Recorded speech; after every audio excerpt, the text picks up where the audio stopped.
Hello everyone, my name is Viktor Michalevsky. I'm a grandmaster from Israel, bronze Olympic medalist in 2010. This is my first video on chess.com, and I would like to show you some of my games with the positional sacrifice. The first game which I'm going to show you is my game against an international master, Rabinovich from Israel. And I started the game like this: d4, d5, c4, e6, knight f3, c6, g3, d takes c4. So this is a very interesting line. Black is going to protect this pawn on c4 by means of b5. White sacrifices this pawn positionally and wants to get some compensation in the center and on the a8 h1 diagonal, putting the bishop on g2, and in many cases white plays knight e5 and puts pressure on c6. I mean after b5, of course. So let's see how it goes. D takes c4, bishop g2, b5, short castle, bishop b7, a4. So this is also a typical idea. First of all, white wants to put pressure on b5 by means of knight c3 and provoke b4. And only then white is going to play knight e5. So after a4, black played knight d7, which is a useful move against knight e5. I played knight c3, attacking the b5 pawn, and here instead of the main line a6, black played b4, which is a dubious move in my opinion. First of all, because black weakens his queenside pawn structure. Now the c4 pawn is going to be weak, and so I played knight e4. Probably black connected his hopes with c5 break, and that's what he did in the game. c5, attacking the knight on e4 and the central pawn on d4. But now I can play knight e5, what I was hoping for a long time ago. Now white has a very strong threat. If you think about it for a second, you're probably gonna find a very strong tactical shot for white.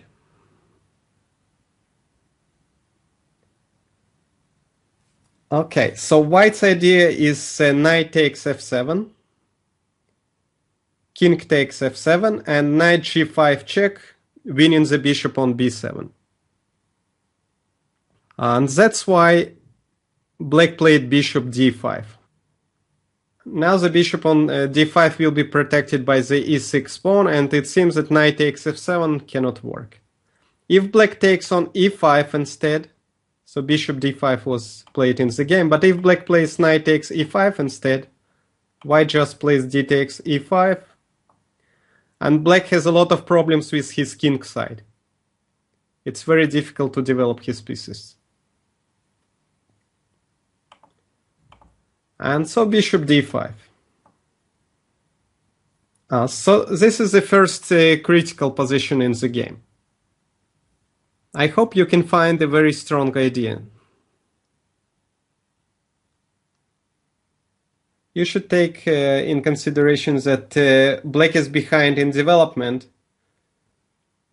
and so white can try to take advantage of it. And so in the game I played knight takes f7. So this is a piece sacrifice. Black has no choice but to accept the sacrifice. King takes f7. Knight g5 check.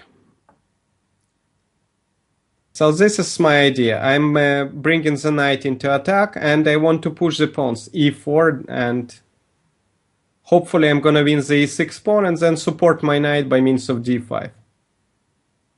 So this is a positional piece sacrifice. Black played king e8. We can also have a look at king e7. Black is trying to keep the e6 pawn protected. Then white still plays e4, attacking the bishop, so bishop b7, and then queen g4. Suddenly, black has a serious problem with the pawn on e6.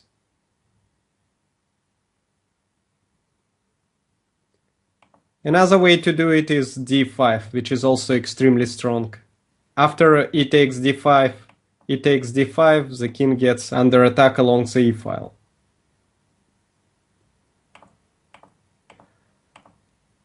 So in the game, black played king e8,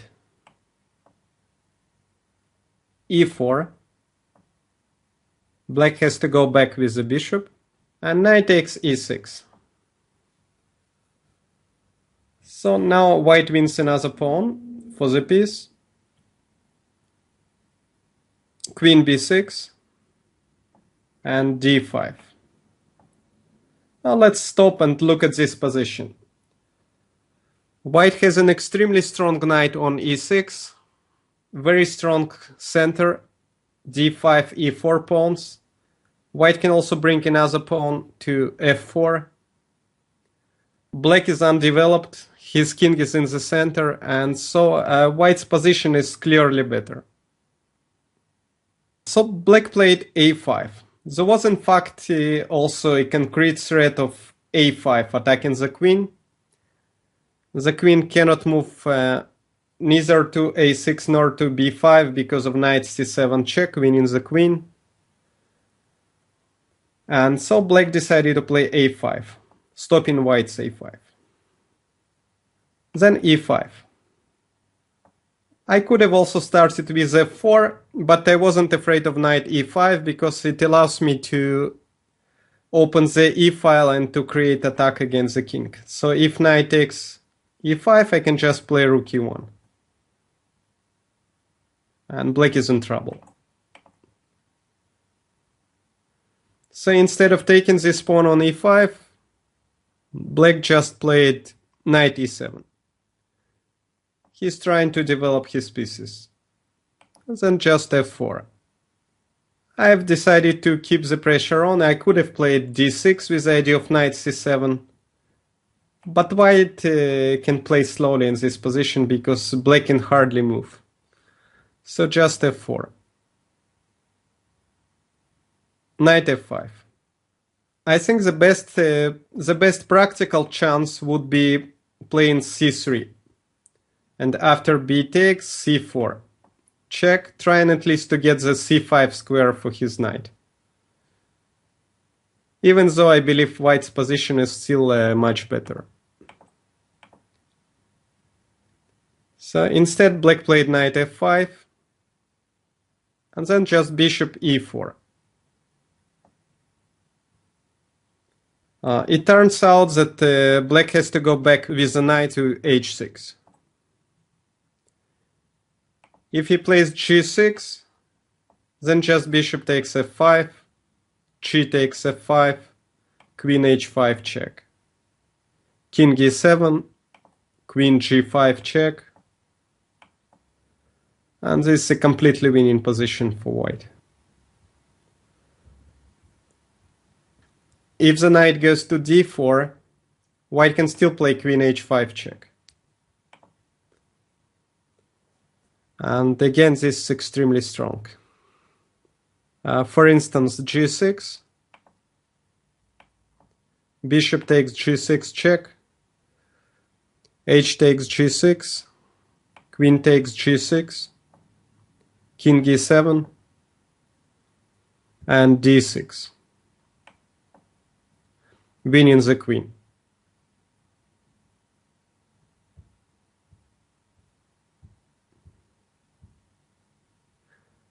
If black plays king e7 instead of g6, then still d6 check, sacrificing the knight on e6, king takes e6, queen g4 check, king f7, queen takes d7 check, king g8, and now the simple bishop takes b7, with the following bishop d5, and white wins easily.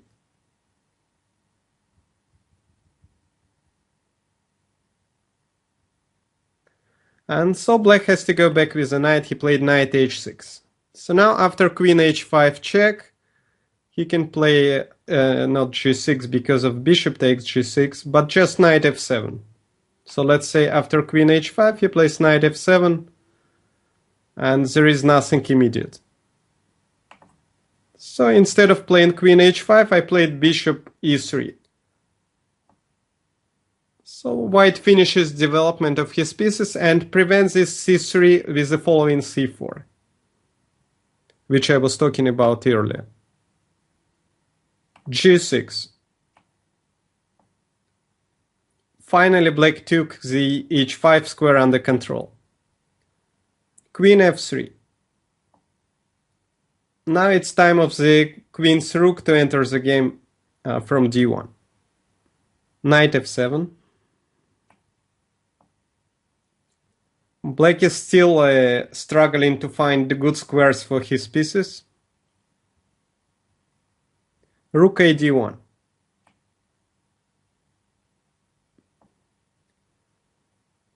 Now, if we compare the whites and blacks pieces, we can see a huge difference. All of the whites pieces are developed. The knight is extremely strong on e6, the bishops are strong on e4 and e3, the rook is strong on d1. White also has a very strong center, d5 and d5 pawns, and most of the black pieces are really bad. So he played rook b8. He doesn't have much to do, he has to wait. d6. Finally, when everything is ready, I played this move. So one of the ideas behind this move is to play knight c7 check with the following e6 at some point. Bishop h6.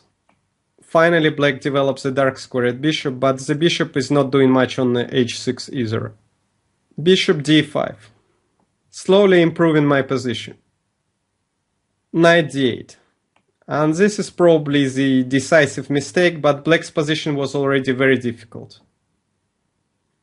Now I played knight c7 check. The king has to go to f8. And now it's very easy. I think that you just need a few moments to find the solution.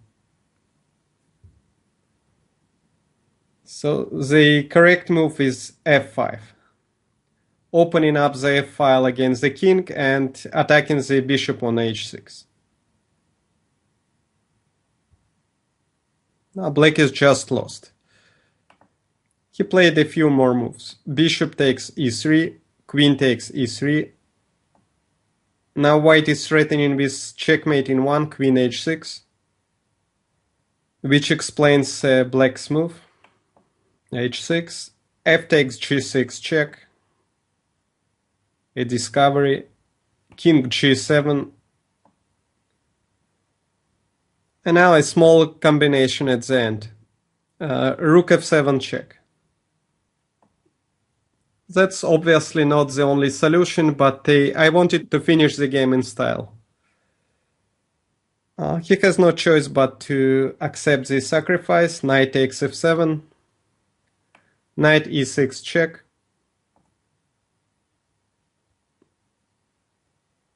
king g8. If he plays king takes g6, I can do queen e4 check, king h5 is the only move, queen f5 check, knight g5, and now either knight f4 or knight g7, checkmate.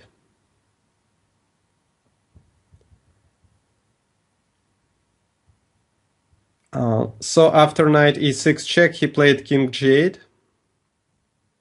g takes f7 check, king takes f7, and now the very last accurate move is queen f3 check. The point is that after king e8, white can play queen h5, checkmate.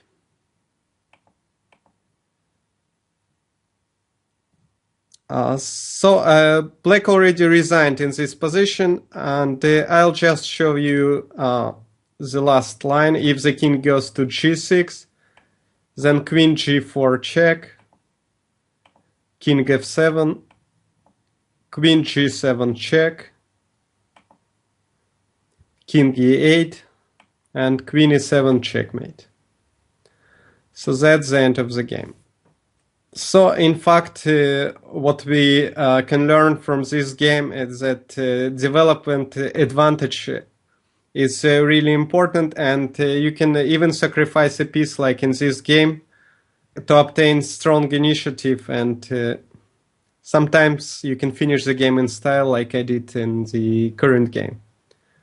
Thanks everyone. This was Grandmaster Viktor Mikhalevsky from Israel.